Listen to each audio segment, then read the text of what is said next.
Bismillahirrahmanirrahim. Assalamualaikum warahmatullahi wabarakatuh.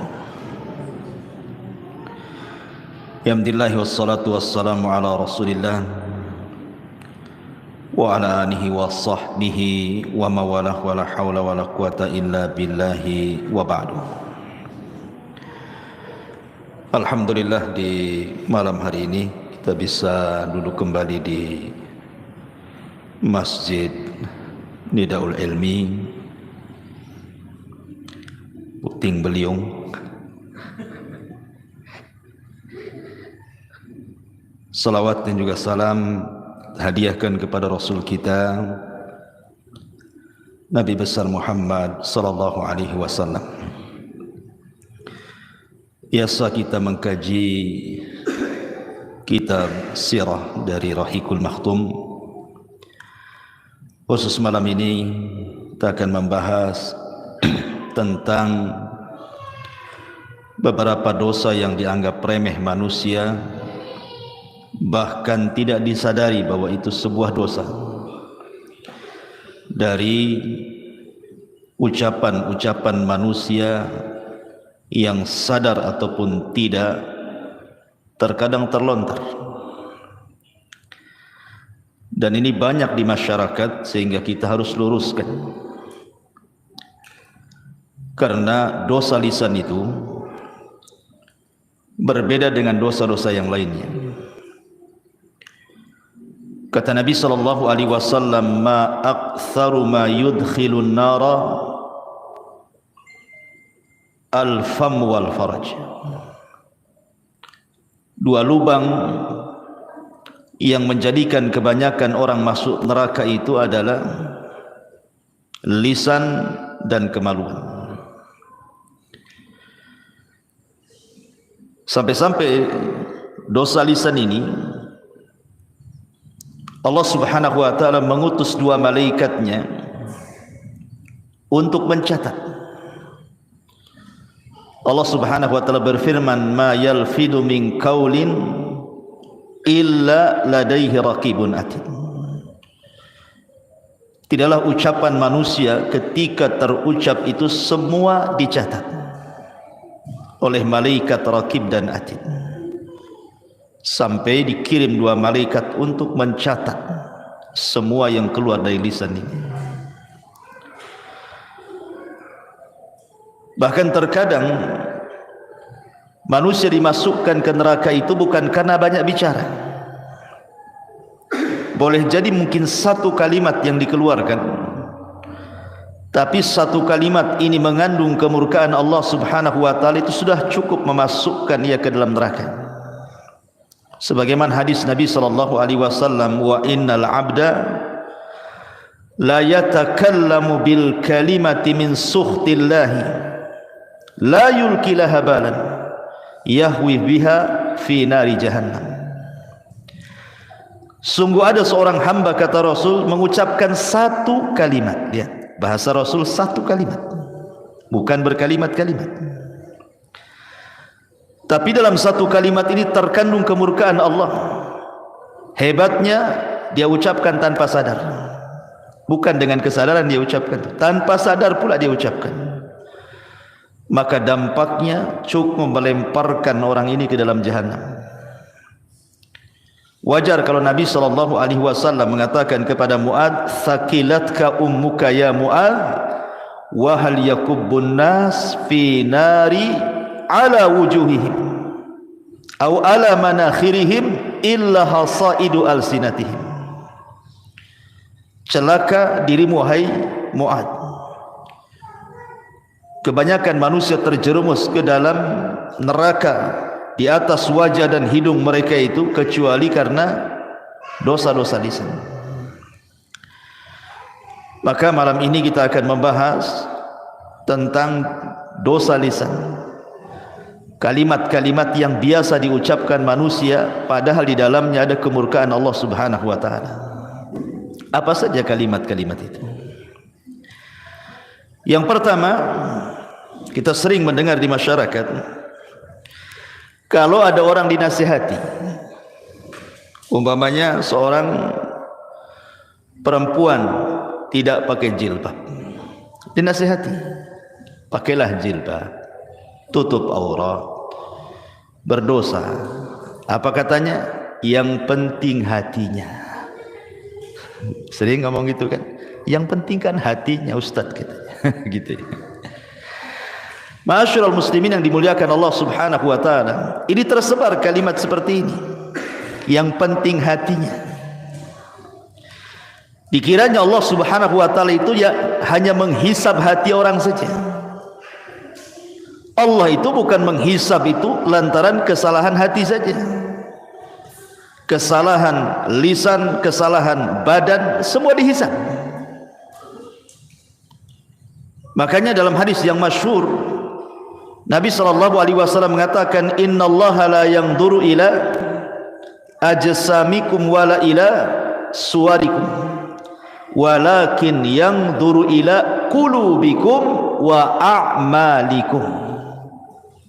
Allah memang tidak memandang bentuk tubuh kalian ataupun tidak memandang wajah-wajah kalian, tapi yang Allah pandang dua. Pertama hati, dan yang kedua amalan. Amalan ini mencakup badan dan lisan.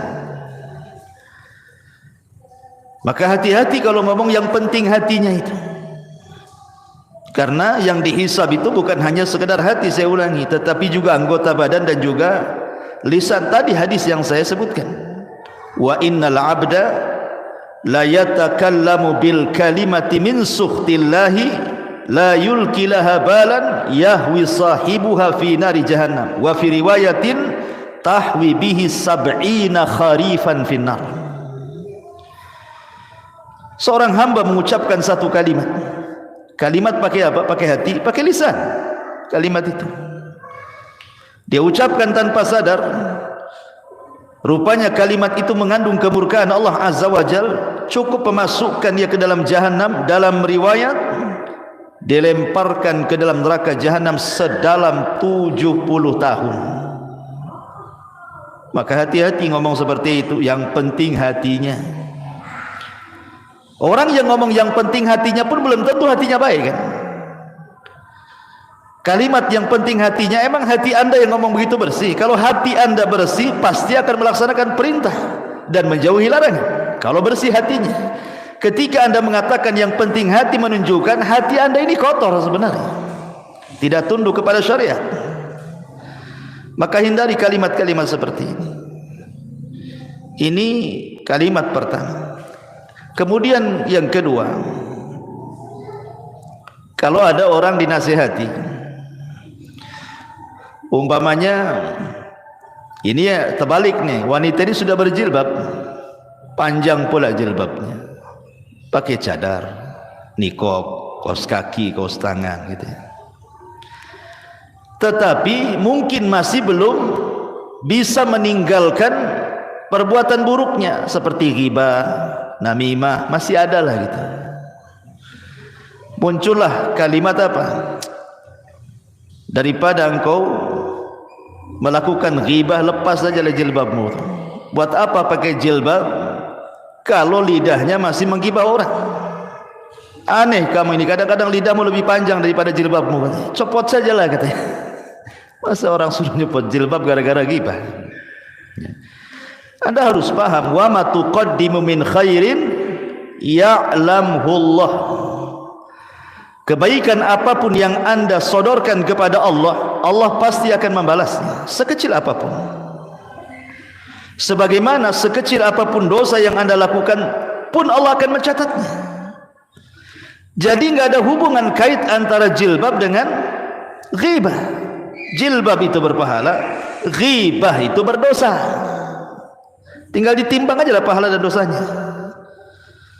Sekarang kalau seandainya disuruh copot jilbab, copotlah jilbab dia, kemudian bergibah, apa 2 kali lipat tuh, kuadrat tuh dosanya. Udah nggak pakai jilbab, gibah lagi. Gimana sebenarnya? Masih mendingan pakai jilbab ghibah daripada tak pakai jilbab, dia ghibah kan? Dua-duanya dia kena. Sudah tidak nutup aurat, kena dia dosa. Ghibah kena lagi. Jadi kalimat-kalimat seperti ini tidak pantas. Cukup dinasihati ghibahnya saja, jangan pula suruh lepas jilbabnya. Buat apa pakai jilbab, kelakuannya kayak setan gitu. Ma'asyiral muslimin yang dimuliakan Allah Azza wa Jalla, ini tidak boleh. Atau umpamanya orang-orang yang terkejut, saya sering mendengar kata-kata itu, astaga pula diucapkan dia. Ada lagi ditambah, astaga naga, ada naganya pula situ. Atau ucapan yang lain apa ya, jangkrik pula keluar. Ada orang-orang yang terkejut itu aneh-aneh dia ucapkan. Harusnya, atau mungkin terkadang ya, orang ini salah mengucapkan niatnya baik. Ketika terkejut itu harusnya dia mengucapkan subhanallah, dia katakan masya Allah. Harusnya mengatakan masya Allah, dia ucapkan pula subhanallah. Maksudnya apa?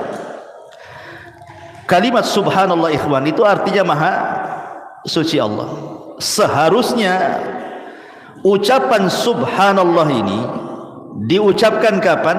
Ketika mendengar keburukan atau melihat sesuatu yang antum tidak suka. Jadi kalau antum melihat keburukan di hadapan antum tidak suka, atau mendengar keburukan, antum ucapkan subhanallah ya. Tapi kalau antum melihat kebaikan di hadapan antum atau kabar yang baik, katakan masya Allah.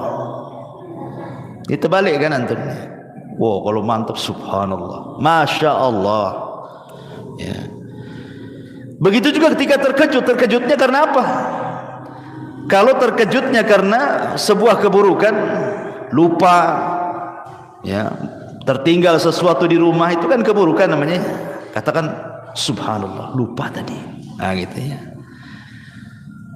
Atau umpamanya antum ngutangi orang, nggak bayar-bayar, udah lupa dengan dia, tahu-tahu bawa uang 1 koper, nih saya bayar, kan senang tuh, masya Allah. Gitu. Jadi terkejutnya itu jangan pakai bahasa-bahasa lain ya. Bahasa-bahasa terkadang naudzubillah, saya pernah mendengar orang-orang awam itu kalau terkejut pula bahasa-bahasa jorok yang dikeluarkan. Bahasa-bahasa jorok yang dikeluarkan ini akan dihisab pada hari kiamat. Jangan ya, walaupun astaga ini apa? Bahasa apa astaga? Bahasa apa astaga? Hah? Tahu bahasa apa? Bahasa Melayu kan? Enggak ya? Ya. Mungkin astagfirullah disingkat jadi astaga gitu ya. Maksudnya astagfirullah disingkat jadi astaga gitu. Masya Allah ya. Ma'asyiral muslimin yang dimuliakan Allah Azza wa Jalla. Atau mungkin bahasanya halus ikhwan. Bahasanya halus. Tapi hakikatnya di dalamnya tidak layak diucapkan. Contoh umpamanya, ada orang melihat musibah, orang terkena musibah ya. Mungkin kemalangan, mungkin anaknya mati, keluarganya ada yang mati gitu, pokoknya musibah lah. Dan kita kasihan dengan dia, karena melihat musibah yang dideritanya kita kasihan pula sama dia. Akhirnya dia ngomong gimana coba? Nggak layak orang seperti itu dapat musibah tuh. Kasihan katanya. Nggak boleh kawan ngomong seperti ini. Layak tidak layak dalam mendapatkan musibah itu Allah yang menentukan. Antum kira apa semua musibah itu jelek? Tidak. Terkadang musibah itu untuk mengangkat derajat. Karena Nabi SAW yang mengatakan dalam hadis, ma yusibul mu'min min syaukatin wa ma fawqaha illa rafa'ahu Allah. Tidaklah sebuah musibah menimpa seorang mukmin, apakah tertusuk duri atau mungkin di atas itu, terkadang Allah sengaja mengangkat derajatnya. Maka dulu ada orang soleh, dia tidak punya anak kecuali satu. Orang soleh ini tidak punya anak kecuali satu, dan dia sangat mencintai anaknya. Jadi Allah takdirkan anaknya meninggal, kemudian dikebumikan ke pekuburan. Jadi murid-muridnya orang saleh ini tiba-tiba berteriak dan mengatakan, ya Rabb, kenapa mesti anak guru kami yang saleh ini yang meninggal, kenapa enggak kami saja, katanya. Kenapa enggak kami saja? Maka orang saleh ini marah dan mengatakan, apa yang kalian katakan? Kalian itu sudah menentang Al-Quran. Kemudian dia membacakan ayat di dalam surah Al-Baqarah, wa ma min musibatin innalillahi, itu gimana ayatnya? Alladzina idza asabahum musibatun qalu innalillahi wa inna ilaihi rajiun. Harusnya kalian mengucapkan innalillahi wa inna ilaihi rajiun, bukan mengucapkan seperti itu. Kenapa enggak aku saja? Kenapa mesti dia, kan? Kalimat seperti ini, ikhwan, ada kalimat halus, seolah-olah orang ini menuduh Allah Subhanahu wa ta'ala apa? Zalim. Menuduh secara tidak langsung, mengatakan Allah zalim sama orang itu. Allah tidak zalim. Ketika Allah Subhanahu wa ta'ala menimpakan musibahnya kepada seseorang, imma Allah sedang mengangkat derajatnya, atau imma Allah sedang menyadarkannya. Allah tegur dia supaya dia jangan terus bermaksiat, ditegur supaya sadar. Antum bilang kasihan, orang sedang diangkat derajat, antum bilang kasihan pula. Maka kalimat seperti itu tidak boleh. Atau mungkin sebaliknya, mungkin menurut mata kita orang itu tidak layaklah sukses, atau mungkin fisiknya cacat, tapi Allah Subhanahu wa ta'ala bentang rizkinya, kaya dia, ya, usahanya masih bentang tikar aja, pokoknya berhasil. Tiba-tiba kita nyeletuk, masa orang kayak gitu kok bisa kaya, kata. Coba, masa orang kayak gitu? Nggak boleh. Karena Allah Subhanahu wa ta'ala qasama akhlaqakum kama qasama arzaqakum. Allah itu sudah membagi akhlak kalian sebagaimana Allah membagi rizki-rizki kalian. Enggak boleh kita mengucapkan kalimat seperti itu. Karena langsung ataupun tidak, sadar ataupun tidak, Anda sudah menganggap Allah jahil.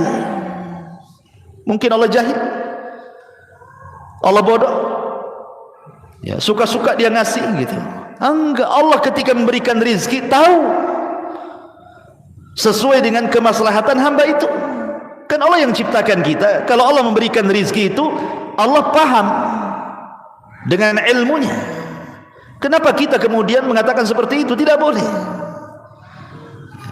Karena kalimat seperti ini ada rahasia-rahasia yang tidak bagus, ya, seolah-olah Allah Subhanahu wa ta'ala jahil, tidak paham.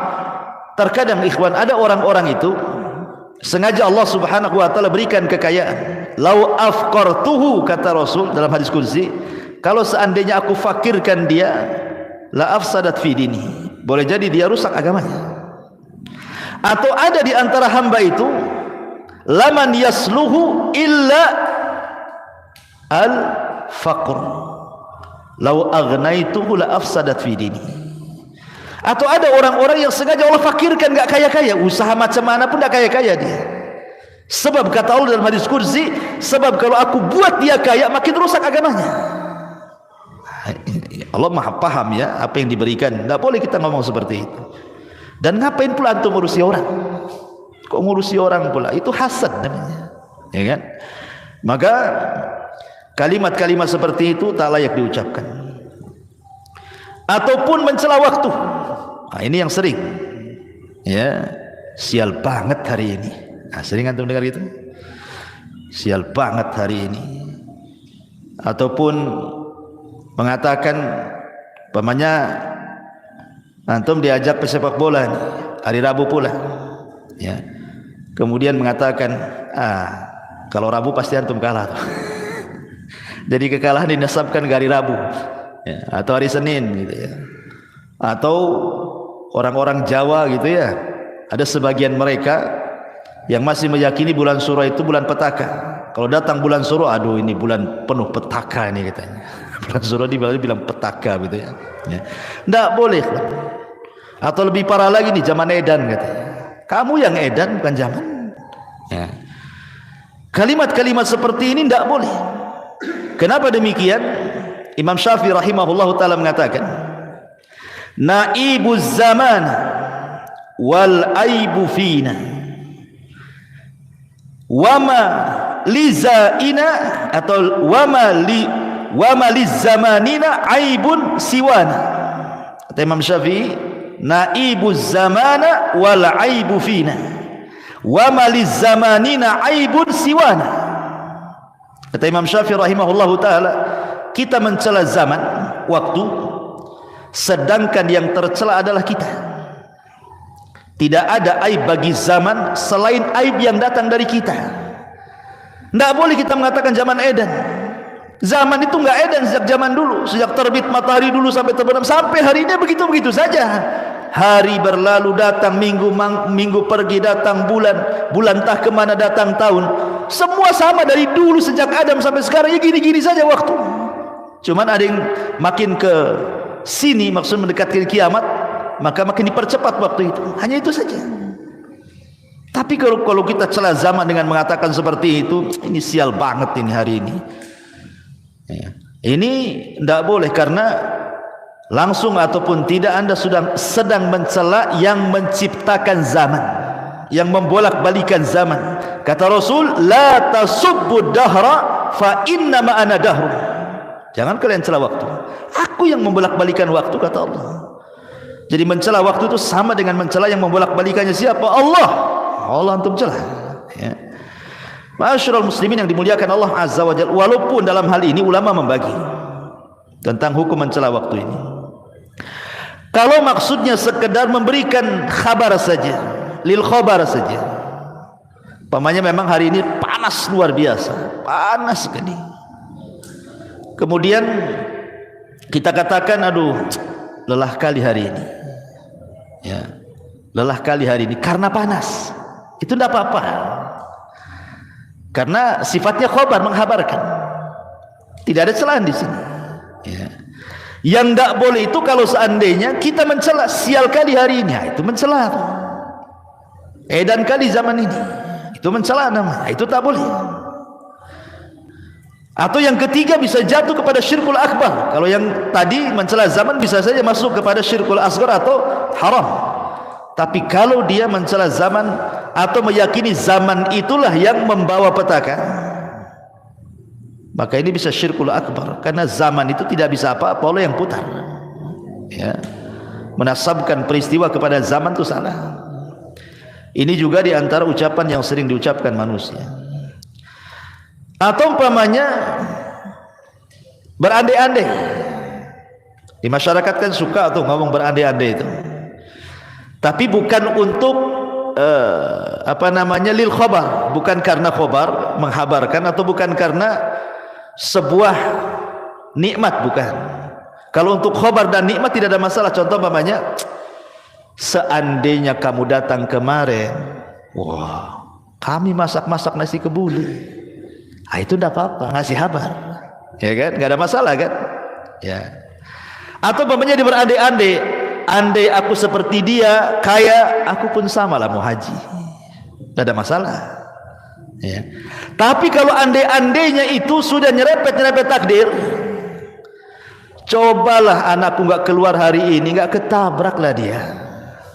Ini kan nggak boleh ngomong gini, karena tidak ada urusan keluar dengan tidak keluar dengan soal kematian. Karena kematian itu memang sudah antrian. Kalau sudah waktunya, la yastakhiruna sa'atan wa la yastaqdimun, pasti tepat waktunya, tidak mungkin mundur, tidak mungkin maju kan. Walaupun anak anda nggak keluar, pasti mati, entah kepleset, entah apa di rumah kan. Jadi nggak ada urusan kematian dengan keluar atau tidak keluarnya. Maka mengandai-andai seperti ini tidak boleh. Atau juga yang tidak sadar kadang-kadang mengatakan umpamanya, kalau bukan karena dokter ini, anak saya mungkin lewat lah. Bayangkan, Allah tidak disisakan, Allah kemana? Kenapa mesti dokter itu yang seolah-olah mengobati anak? Gila, kemana Allah? Padahal Allah mengatakan, wa idza maridtu fahuwa yashfin. Kata Ibrahim, kalau aku sakit Allah yang menyembuhkan. Walaupun maksudnya sebenarnya dia yakin Allah yang menyembuhkan, lewat perantara dokter, tapi kata-katanya itu yang masalah itu syirkul asghar namanya, tidak boleh.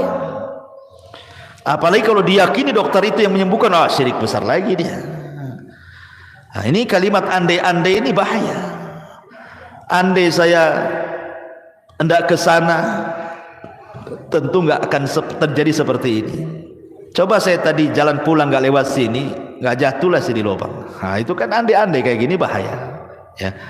Andai dulu aku tak nikah sama kamu, tapi nikah sama dia, udah sakinah mawaddah saya. Nggak boleh ngomong kayak gitu. Ya, itu sudah takdir Allah Azza wa Jalla. Terima antum. Karena Nabi sallallahu alaihi wasallam yang mengatakan dalam hadis Nabi sallallahu alaihi wasallam, ihris ala ma yanfa'u wasta'in billah wala ta'jas wa in asabaka syai'un fala taqul law fa'altu kadza lakana kadza fa inna law taftahu amal syaitan. Kata Nabi SAW, semangatlah untuk mencari yang manfaat untuk kamu, tambatkan pertolongan kepada Allah, jangan lemah. Tapi kalau menimpa musibah kepadamu, jangan berandai-andai dengan mengatakan lau seandainya, andai kata, bila mana, ya kurang lebih itu kalimat-kalimat seperti itu. Kalau aku tidak melakukan andai kata aku tidak begini, tentu tidak begitu. Andai kata aku begini, tentu begitu. Nah, itu tidak bisa. Karena andai-andai ini adalah pintu daripada pintu setan. Lalu apa yang harus diucapkan? Walakin kul qaddarallah wa masya'a fa'al. Katakan takdir Allah semua. Nah, ini menyangkut takdir masalahnya. Sudah katakanlah ini sudah qadar Allah, selesai. Tenang. Sebab kalau kita sandarkan semua kepada takdir, hilang kesedihan di dada. Tapi kalau dikaitkan dengan andai-andai, makin sakit hati. Andai anak saya nggak keluar, nggak mati, ya udah sakit lah dia, nggak berhenti itu nangis sampai berapa hari itu. Tapi kalau antum katakan semua sudah takdir, selesai dadan, lapang semua. Oh, anak saya mati sudah ditakdirkan 500 tahun sebelum Allah menciptakan langit dan bumi, selesai. Ya kan? Jadi kalimat-kalimat seperti ini hati-hati, andai-andai ini, ya. Atau mencela penyakit, aduh, sial kali penyakit ini, lama kali sembuh. Kan itu kan ada tuh orang kayak gitu. Ya. Saking lamanya sembuh penyakit, dicela-celanya penyakit itu. Di zaman Rasul ada seorang wanita namanya Ummu Sa'id. Sakit kepala, diikat kepalanya. Karena zaman itu belum ada Paramek. Sekarang sakit kepala minum Paramek, Bodrek atau apa gitu. Diikat zaman dulu tuh. Jadi Nabi SAW heran, malaka ya Ummu Sa'id, ada apa ikat-ikat itu kepalamu itu, kata Rasul itu, kata Sa'id, al-humma la barakatallah fiha, katanya. Ya Rasul, semoga tidak diberkahi penyakit demam ini, katanya. Dicelah. Kata Rasulullah, la tasubbil humma, jangan kau celah penyakit wahai Ummu Sa'id. Terkadang penyakit itu apa? Yadhabul khotoya, bisa menghilangkan kesalahan. Demam itu bisa menghilangkan kesalahan kita. Ya. Jangan mencela penyakit, sabar. Ya. Ma'asyiral muslimin yang dimuliakan Allah Azza wa Jalla. Atau mungkin ada kalimat-kalimat yang tidak beradab, ikhwan. Tidak beradab kepada Allah Subhanahu wa taala dengan menyingkat-nyingkat nama-nama Allah atau mengganti-ganti dengan nama Allah. Contoh namanya, ada orang namanya Abdurrahman, dipanggilnya Maman. Man kemana man? La ilaha illallah. Coba. Ada nama Allah Maman namanya atau Man? Tidak ada. Panggil ya Abdurrahman dan bilang Maman. Waktu saya di mana itu? Namanya Ulek. Saya kira ulekan. Ulek. Rupanya di KTP Abdullah. Kok Abdullah jadi Ulek itu gimana ceritanya? Orang manggil Pak Ulek katanya. Kok nama antum aneh Pak Ulek katanya. Bukan Pak Ulek Ustaz. Nih KTP saya Abdullah pula. Kok bisa dari Abdullah jadi Ulek tuh? Gimana ceritanya tuh? Nah boleh, kalau nama Abdullah itu khairul asma, ikhwan. Sebaik-baik nama Abdullah dan Abdurrahman. Sebaik-baik nama loh. Bisa diganti. Jangan lagi itu disingkat aja, enggak boleh. Namanya Abdul Qadir, Abdul Qa, enggak boleh. Teruskan Qadir. Abdul pula. Namanya Abdul Qadir. Ini tidak beradab kepada Allah namanya. Nama bagus-bagus dikasih orang tuanya, antum pula panggil jelek-jelek gitu. Ya. Abdurrahim jadi Mimin katanya. Kok jadi Mimin pula Abdurrahim itu. Jadi tidak boleh, kadang-kadang orang itu tidak beradab kepada Allah, tidak boleh. Panggil sesuai dengan namanya. Abdullah, ya Abdullah, ya Abdurrahman, ya Abdurrahim, ya Abdul Ghafur. Begitu. Ya. Jangan Abdul Ghafur pur. Repot. Ghafur. Jangan bilang fur, jangankan soal yang seperti ini. Yang lebih kecil daripada itu di zaman Rasul itu ada namanya Hani ibn Kindi. Namanya Hani, sahabat ini. Tapi banyak kaumnya itu kalau ada masalah datang kepada dia dan minta diselesaikan masalahnya. Dan kepiawaian dia mampu pula dia mendamaikan orang bermasalah itu. Jadi kabilahnya kalau ada masalah mesti datang ke dia, dan selalu berdamai. Jadi orang-orang kabilah itu menyebutnya ya Abul Hakam.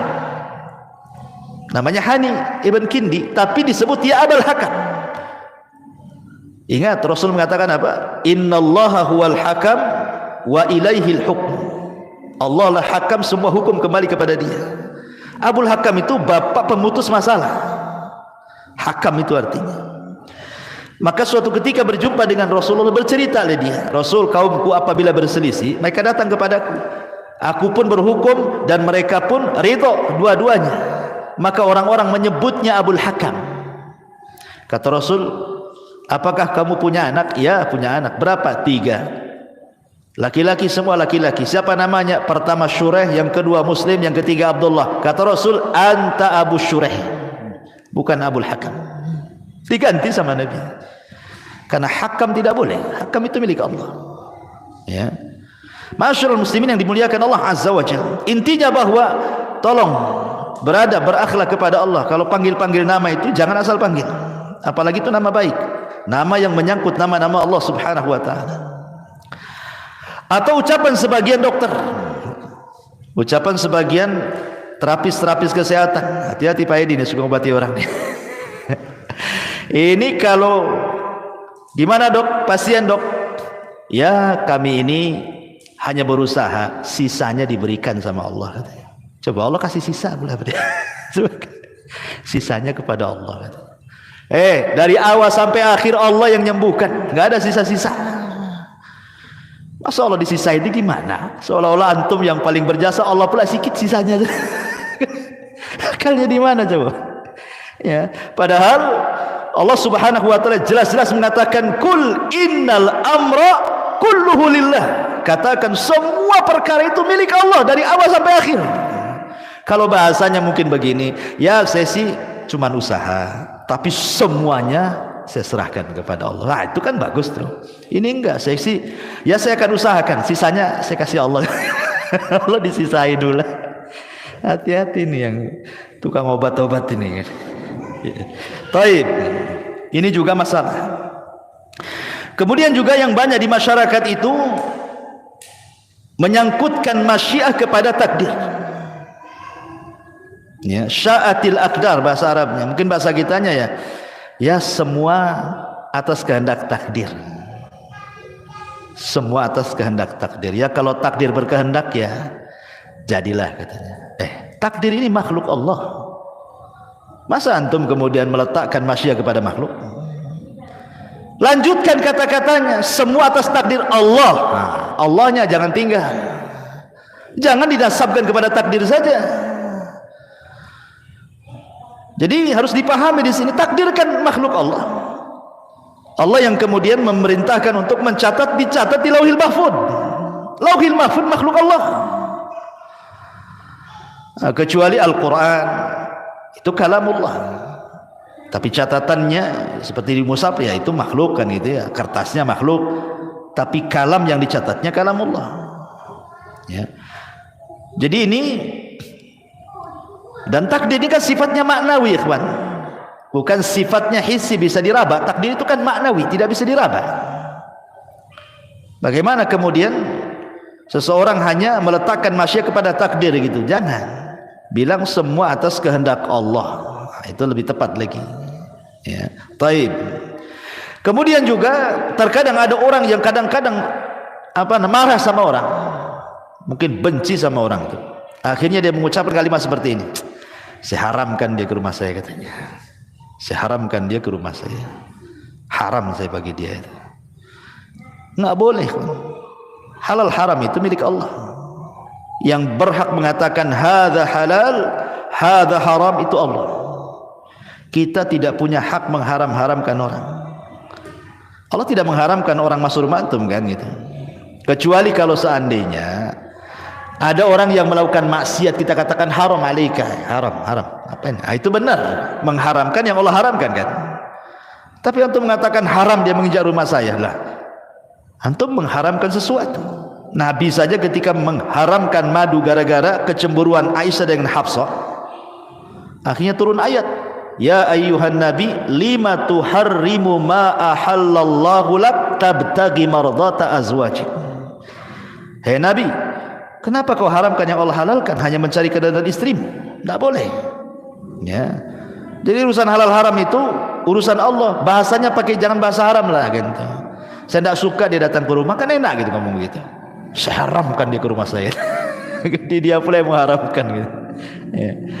Masyaallah muslimin yang dimuliakan Allah Azza wa Jalla. Atau umpamanya, saya juga sering mendengar kalau ada anak itu nakal kali, apa kata orang? Dasar anak setan gitu. Ya kan, ada kan orang begitu ya. Oh, dasar anak iblis itu gitu. Ya Allah ya Rabb, enggak boleh kayak gitu. Allah mengatakan a antum tazra'unahu am nahnu zari'un. Allah mengatakan a antum tazra'una, kamukah yang menumbuhkan anak itu ataukah Allah Subhanahu wa taala yang menumbuhkannya? Allah yang menciptakan dia dari anak orang, antum bilang anak setan.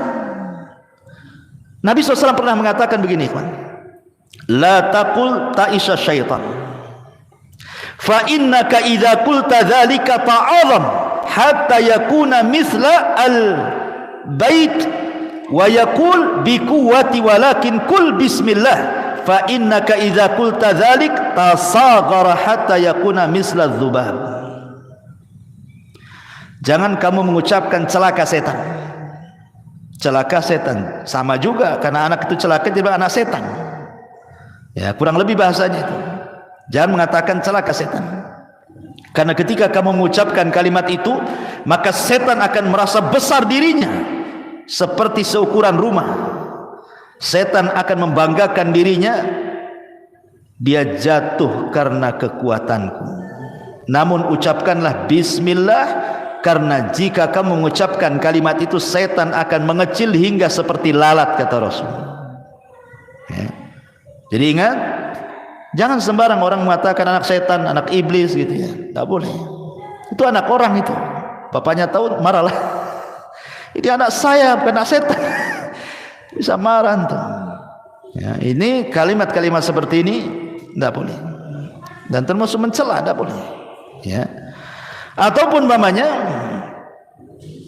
seseorang membanggakan dirinya, aku lebih baik dari dia lah katanya. Nah, itu sering terjadi tuh.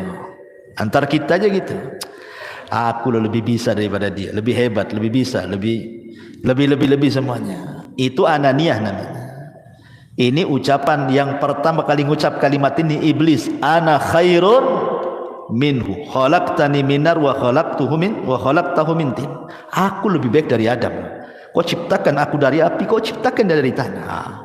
Anania, kalau sudah aku ini hati-hati. Ya, ya, anak khairum min, aku lebih baik dari dia. Kecuali kalau tidak menyebut dia, insya Allah kalau saya kerjakan saya lebih baik lah. Tapi saya nggak menyombongkan dengan orang kan. Kalau hanya ngomong begitu saya nggak ada masalah. Kemudian juga melakobi orang dengan lakob-lakob binatang. Itu si babi ya. Kan ada, saya pernah dengar, si anjing, si babi, si goblok, si kerbau, si dungu, wah macam-macam di masyarakat ini. Tidak boleh melakobi orang seperti itu. Manusia itu diciptakan laqad khalaqnal insana fi ahsani taqwim. Kok antum pula panggil dengan bahasa binatang? Ya ayyuhalladzina amanu la yaskhar qaumun min qaumin asa an yakunu khairan minhum wala nisa min nisa'i asa an yakuna khairan minhunna wala talmizu anfusakum wala tanabazu bil alqab bi'sal ismul fusuqu ba'dal iman. Wahai orang-orang yang beriman, janganlah satu kaum mengolok-olok kaum yang lainnya. Boleh jadi mereka ini para olok-olok jauh lebih baik daripada mereka yang mengolok-olok, dan jangan pula perempuan-perempuan mengolok-olok perempuan yang lain. Boleh jadi perempuan yang diolok-olok lebih baik daripada yang mengolok-olok, dan jangan pula kalian saling mencela dan memberikan lakob-lakob buruk sama orang. Nggak boleh. Ini kan kasar ya, si anjing, si babi, si dungu, si goblok, si ya Allah ya, ngeri itu kalimat-kalimat itu. Jangan seperti itu. Mencela fisik orang saja tidak boleh. Apa bahasa trennya itu? Body apa? Shaming. Ya, itu kan pernah viral juga ya, body shaming itu ya. Ya kan ada ya dulu ya. Sampai saya dengar ada aturan negara itu keluar gara-gara body shaming itu kan. Ya gimana coba? Mau tembem pipinya kok kayak bakso. Gara-gara tembem dibilang bakso pipinya. Atau pipi kok di pinggang katanya, karena pinggangnya mungkin tembem gitu. Subhanallah, la haula wala. Gigi kayak gergaji gitu ya, karena lubang-lubang gitu ya. Itu janggut apa akar siwak gitu.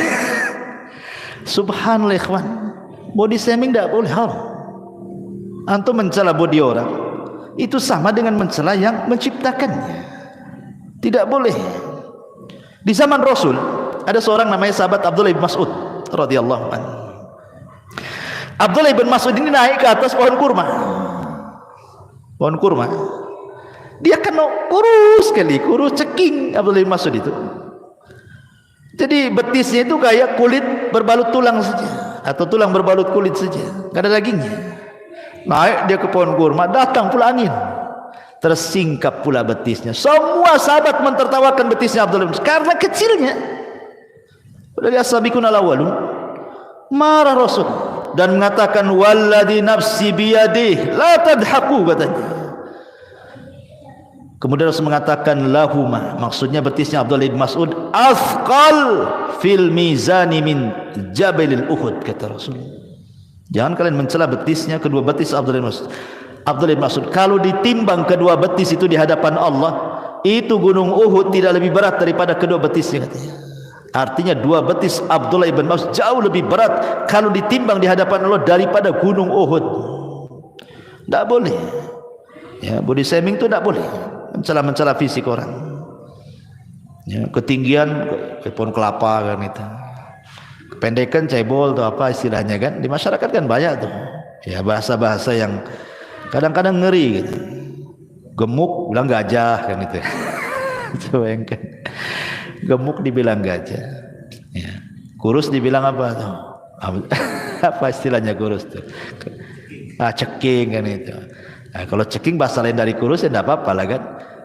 Kalau kurus mau dibilang apa namanya? Ya itu tuh lidi, badan kayak lidi, nggak boleh itu. Ya, body shaming itu tidak boleh, haram dalam Islam. Makanya saya setuju juga negara buat pasal-pasal seperti ini ya. Taib. Kemudian juga yang lain, tatayur. Seperti orang mengatakan, wah malam ini pas ada yang mati nih katanya. Kenapa? Nampak ada burung hitam di atas katanya. Itu tatayur, tidak boleh. Menasabkan kematian kepada burung. Kemudian mata kiri berkedip-kedip. Aduh sial nih kayaknya. Kenapa? Mata kiri berkedip-kedip. Apa urusan sial dengan mata berkedip yang kiri? Tapi kalau giliran tangan kanan pula yang kesemutan, wah ini pasti rezeki datang ini. Senang. Tidak boleh, ini namanya tatayur. Tatayur itu tidak boleh. Atiyaratu syirkun, atiyaratu syirkun, atiyaratu syirkun, kata Rasul. 3 kali Rasul mengatakan tatayur itu syirik, syirik, syirik. Tidak boleh menasabkan sesuatu kepada benda atau menganggap sial ataupun untung kepada sesuatu yang dilihat, didengar, dimimpikan. Kadang-kadang mimpi jelek dibilang dapat musibah. Mimpi jelek dari setan. Kalau mimpi jelek dari setan artinya tidak mungkin terjadi. Jangan dipikirin. Gara-gara orang stres, gara-gara mimpi buruk. takut tertimpa musibah, takut tertimpa musibah. Enggak. Mimpi buruk itu hanya sekedar mimpi, tidak mungkin terjadi dalam kehidupan nyata. Karena itu datang dari setan. Lain kalau mimpi baik datang dari Allah. Boleh diceritakan, dapat takwil bagus, mudah-mudahan diaminkan, dapatlah apa yang dicita-citakan, kan itu. Tapi kalau mimpi buruk semua dari setan dan enggak akan mungkin terjadi dalam kenyataan. Kan dari setan. Atau ghazwatul fikri, karena banyak pikiran ke bawah mimpi. Ke bawah mimpi banyak pikiran tuh. Banyak utang, ke bawah mimpi akhirnya ditagih pula dalam mimpi. Kepikiran kan itu ya. Ya, itu tidak akan terjadi. Ghazul fikri itu atau dari setan. Yang memungkinkan terjadi itu kalau mimpi baik. Nah, mungkinlah cerita karena memang Rasul yang nyuruh mimpi baik. Ya. Kemudian juga kadang ada orang-orang yang masih menasabkan kepada bintang, mungkin usahanya si gulung tikar gitu ya. Nggak pernah sukses. Tanya kawannya, kamu itu lahir bulan apa sih sebenarnya sih? Mei. Patah saja, kambingnya kayak kerbau katanya. Kambing domba tuh katanya. Bintang apa tuh? Ya. Atau mungkin orang cerewet kali itu. Jangan kamu lahir ini bintang kalajengking nih, suka nyengat orang.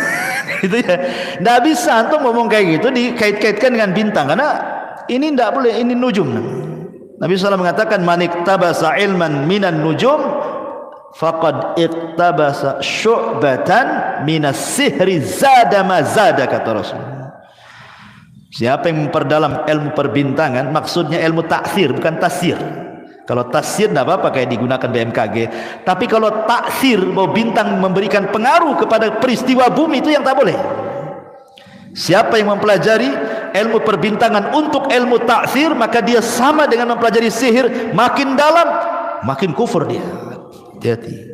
Ya, ini walaupun ngomong-ngomong kayak gini tetap tidak boleh. Bercanda Ustaz tetap tidak boleh. Candaan-candaan yang mengandung dosa tidak boleh. Tidak boleh bercanda untuk berbuat dosa. Ya. Atau yang lebih parah lagi, kalau di Batam masih nggak tahu ya, masih ada atau enggak. Kalau di kampung masih ada lah. Kalau lewat di tempat-tempat yang angker permisi, ya. Permisi pula. Permisi sama siapa? Sama pohon. Sekali pohonnya ngomong, ya apa nggak susah orang itu. Pohonnya ngomong, ya katanya, apa nggak stres itu? Ya, nggak boleh kalimat seperti itu, permisi. Kadang ada juga yang nanya sama saya, kadang-kadang nggak pakai permisi Ustaz kalau naik motor itu, pakai klakson, tit katanya, pakai klakson. Coba kalau jinnya lagi tidur antum klakson, tak nggak bangun dia. Nggak boleh, kawan. Ya. Kalimat-kalimat seperti ini tidak boleh, karena disebutkan dalam sebuah hadis dari Khawlah bintu Hakim radhiyallahu an.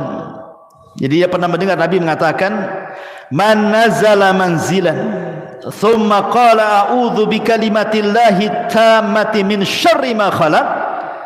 Apa kata Rasul? Lam yadurru syai'un hatta yartahil min manzilihi dzalik. Barang siapa yang singgah atau lewat di sebuah tempat yang menakutkan, maka ucapkan apa? A'udzu bikalimatillahi tammati min syarri ma khalaq. Cukup kalimat ini yang diucapkan, maka tidak ada yang memadaratkan kamu sampai kau pergi dari tempat itu. Islam sudah memberikan, ngapain antum permisi? Permisi ini memang sebuah kesopanan bagi manusia. Misi Pak, sopan, bagus. Tapi kalau diberikan sama jin itu enggak boleh sopan-sopan sama mereka. Permisi, oh makin senang iblisnya. Ya. Jadi enggak boleh. Bahkan kalau seandainya antum baru beli rumah itu lama enggak ditempati. Abdullah ibn Umar radhiyallahu an mengatakan, idza dakhala al-baita ghairal maskuni falyakul assalamu alaina wa ala ibadillahi salihin. Apa kata Rasul, kata Abdullah bin Umar, jika seseorang masuk di rumah yang tidak berpenghuni, sudah lama ini nggak ditempati, antum pulang kampung banyak lama nggak ditempati, itu 2-3 bulan di kampung baru datang kan rumah lama nggak ditempati, maka ucapkan assalamu alaina wa ala ibadi as-salihin, salam bagi diri kami dan salam bagi hamba-hamba Allah yang saleh. Maksudnya boleh jadi ada jin-jin muslim dalam rumah kita ini yang menjawab salam. Jin-jin muslim, dan jin muslim gak akan mengganggu kita. Yang tukang iseng ganggu kita itu jin fasik gitu. Ya kadang-kadang buat suara gitu kan. Senggolnya kaleng kongguan jugreng malam-malam tuh. Takutlah orang kan. Banyak anak kucing kan itu. Kadang-kadang gorden gelebar. Sebenarnya nggak ada setannya, antum lupa nutup jendela itu sebenarnya. Angin masuk gelebar. Ini sudah ikut-ikut merinding. Ada apa gorden digugur gerak-gerak gitu ya kan? Ya, ikhwan, atau mungkin suara angin. Memang setan itu akan masuk dalam semua media, entah angin, entah suara, entah bayangan. Memang sengaja nakut-nakuti kita sebenarnya. Makanya kata Nabi SAW, kalau antum lewat ke sebuah tempat yang menakutkan dalam rumah, cukup menyebutkan Bismillah wala tubali, kata Rasul. Ya, orang takut nih mau keluar rumah, entah ada barang yang tertinggal di luar mau ngambil, malam-malam pula gitu kan, anjing tangga pula berisik gitu ya, gelap pula lampu, hujan pula deras, la ilaha illallah, samping kuburan pula rumahnya, makin lah kan gitu kan. Jadi cukup mengucapkan Bismillah, jangan pedulikan. Atau ibu-ibu ini mau ngambil sesuatu di dapur, haus, malam-malam, jam 1 bangun, listrik mati, penerangannya pakai handphone aja. Ya. Kemudian di center-center gitu, mana nih minuman letak di mana, mulai takut. Maka kata Rasul, Bismillah, jangan pedulikan di dapur, ambil air, bergegas. Kalau takut lari kan itu ya. Tapi jangan ditabrak-tabrak pula. Minum sudah selesai. Bismillah. Takut kepada setan tidak syirik, karena setan itu musuh kepada kita, sama dengan kita takut sama orang jahat, tidak syirik. Ya, ada orang ngancam kita, saya bunuh kamu, wajar kita takut. Ya, takut sama setan juga wajar, karena setan musuh kita. Yang tidak wajar itu kalau kemudian kita ladeni mereka. Browsing dia, setan takut sama bawang gantung katanya. Gantunglah semua bawang di pintu, sama garam disebarlah, habislah debu dapur. Ikhwan, sayang kan? Itu apa coba? Atau teriak-teriak, hei siapa di dapur? Sekali ada yang jawab, bapak antum gak stres kan gitu. Jadi tidak boleh, nggak usah, kata Rasul, jangan dipedulikan, cukup baca basmalah saja. Beranikan. Karena hakikatnya mereka juga takut dengan kita, sebagaimana kita pun takut sama dia sebenarnya. Jadi kalau kita berani, mereka takut. Kalau kita takut, mereka pula yang berani. Nah, sekarang adu mental aja di situ tuh. Antum adu mental di situ. Kalau berani, mereka takut. Kalau kita takut, mereka pula berani ya. Tapi jangan pula uka-uka antum tes keberanian itu. Nah, yang kesurupan lah antum. Uka-uka di Barelang sana. Ya, banyaklah kesurupan. Ngapain pula antum ganggu sarang jin pula? Ya, bukan itu uji mental, uji nyali itu. Ma'asyiral muslimin yang dimuliakan Allah Azza wa Jalla. Kemudian juga ini kalimat-kalimat yang ya menurut saya sih ngeri sekali ya, kalimat-kalimat seperti ini kan. Sebaiknya jangan diucapkan. Ya. Izin kepada jin, lewat permisi.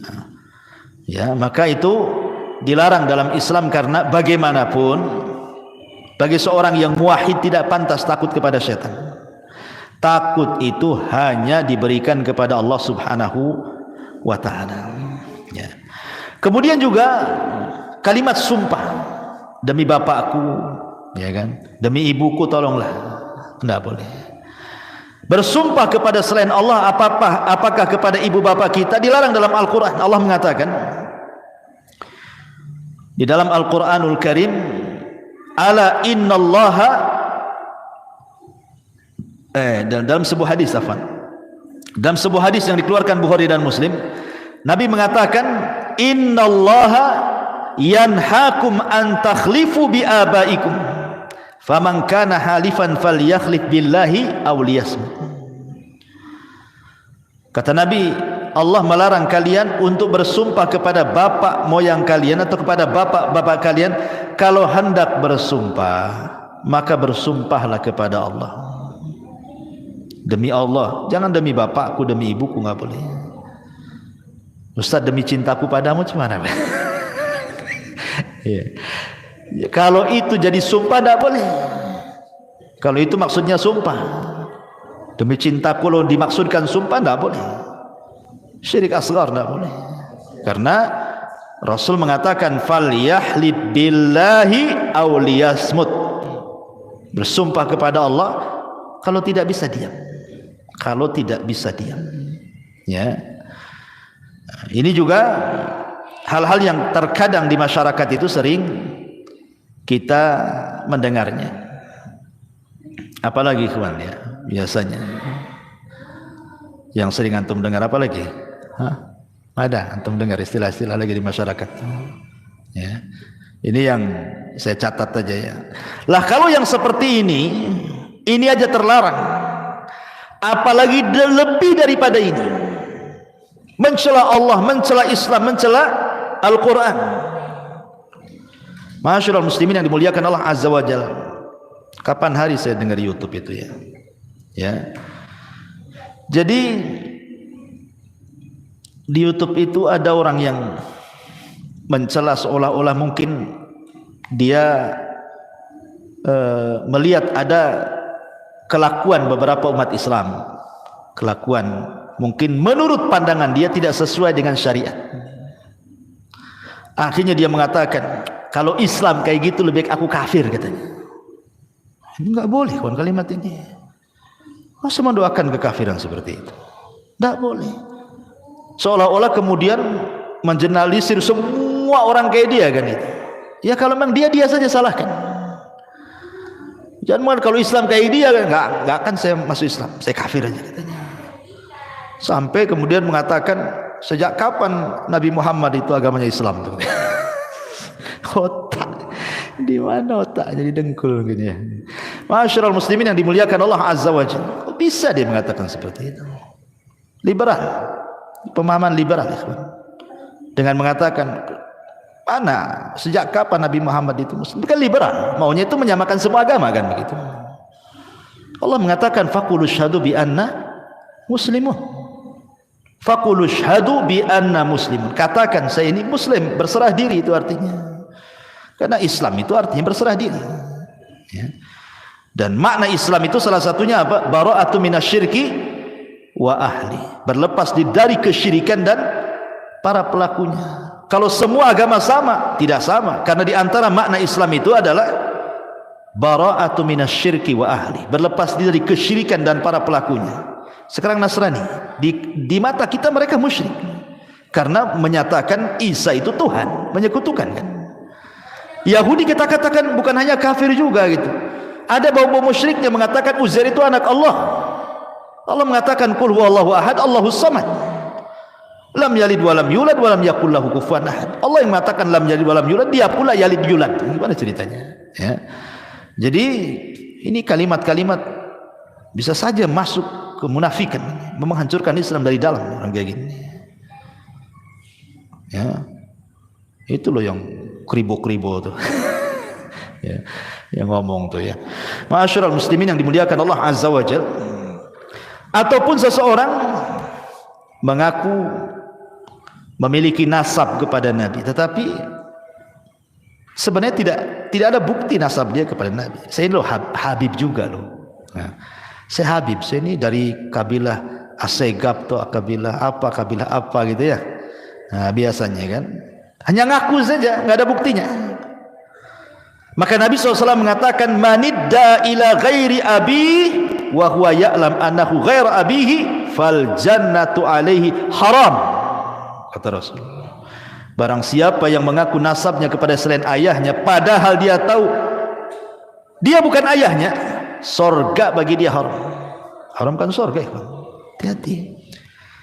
Jangankan itu, orang berdusta dalam mimpi, dia sebenarnya tidak pernah bermimpi, tapi dia berdusta, saya bermimpi begini, padahal nggak pernah bermimpi. Maka Rasul mengatakan itu sedusta-dustanya kedustaan orang yang berdusta dalam mimpinya. Itu saja nggak boleh. Ya. Apalagi kemudian sampai berdusta atas nama Al-Quran, berdusta atas nama hadis dengan meriwayatkan hadis-hadis palsu. Ini bulan Rajab banyak nih, hati-hati nih. Bulan Rajab ini tidak ada ibadah khusus, tidak sholat malamnya, tidak puasa sunnahnya, tidak baca Qur'annya, tidak ada ibadah khusus. Walaupun semua ibadah diberikan pahala besar, maksudnya ibadah rutinitas yang kita lakukan, tapi kalau dikhususkan itu hadisnya kalau tidak maudhu, dhaif. Dhaif dan maudhu antara itu saja. Kata Syekhul Islam Ibn Taimiyah rahimahullahu taala. Tiba-tiba kemudian sekarang banyak berseliweran itu di medsos atau kadang-kadang khatib Jumat yang tidak paham disampaikan pula hadis-hadis palsu. Kan bahaya, kawan. Kata Nabi SAW dalam hadis Nabi SAW, inna kadhiba alayya laisa ka kadhibi ala ahad wa man kadzaba alayya muta'ammidan falyatabawa maq'adahu minan nar. Berdusta atas namaku, kata Rasul, jangan samakan dengan berdusta sama kalian. Karena siapa yang berdusta dengan sengaja atas namaku, silahkan ambil tempat duduknya, masuk ke neraka sana. Keras, ya kan? Nabi SAW sampai keras dalam masalah ini. Masyaallah muslimin yang dimuliakan Allah Azza wa Jalla, belum lagi laknat di masyarakat kan banyak sekali mudah-mudah melaknat. Dikit-dikit bilang goblok, dungu, setan, macam-macam, ya kan? Ucapan-ucapan itu makin di orang awam biasa kalimat itu kan. Tapi kita orang yang sudah ngaji ini takut mengucapkan kalimat itu. Karena Rasul yang mengatakan, Rasul mengatakan la yakununa la'anuna wala syuhada yaumal qiyamah. La yakunu la'anun syufa'a wala syuhada yaumal qiyamah. Tukang laknat itu tidak akan dapat syafaat, bahkan tidak akan jadi saksi pada hari kiamat. Diharamkan syafaat bagi dia, naudzubillah. Pada orang di yaumul akhir itu syafaat diperlukan, karena itu yang bisa menyelamatkan. Ini orang pelaknat ini tidak akan dapat syafaat. Berarti hanya satu dapat, rahmat Allah. Dia kalau dapat rahmat, ya, dia bisa selamat. Kalau tidak, habislah dia kan itu. Maka dan banyak lagi lah ini yang bisa saya rangkum dari ucapan-ucapan manusia yang kadang-kadang tidak sadar kita ucapkan, rupanya di balik itu ada kemurkaan Allah Subhanahu wa taala. Wallahu a'lam, mudah-mudahan ada manfaatnya. Ini yang bisa saya sampaikan. Subhanakallahumma bihamdika asyhadu an la ilaha illa anta astaghfiruka wa atubu ilaik. Allahu ta'ala alam. Assalamualaikum warahmatullahi wabarakatuh.